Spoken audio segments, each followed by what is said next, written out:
Hoy tengo un amigo nuevo que ni sé cómo se llama. Yo le digo hola Guillermo y bien abro las ventanas.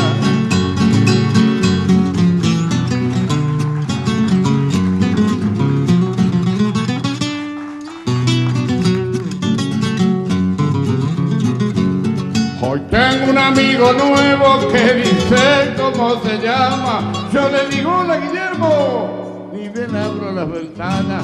Y él me contesta afanoso, amacándose en su rama, abrazaba a sus hermanos, que son de su misma entraña. Como lo sacude el viento, como me ilumina el alma. A veces les tengo envidia de ver los potros sin marca.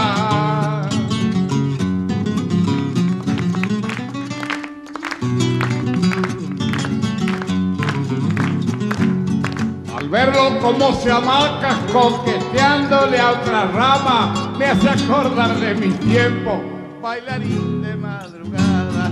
En los días de tormenta se hace macho en el pampero y las ramas se le quiebran como el ala de un sombrero.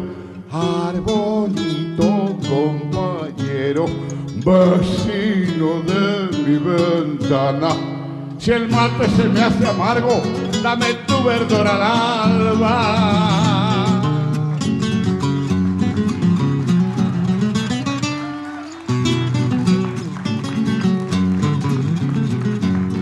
Pero hoy lo he visto muy triste, parece que me llamaba. Andan corriendo las voces, que la ruta han de ensancharla. Y dicen que han de tirarlo, que pisotearán su rama.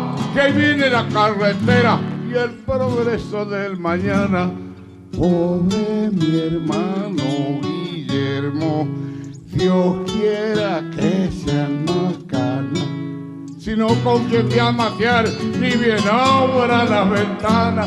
Pobre mi hermano Guillermo, Dios quiera que sean más canas. Si no, con quien te amatear, Dios quiera que sean macana.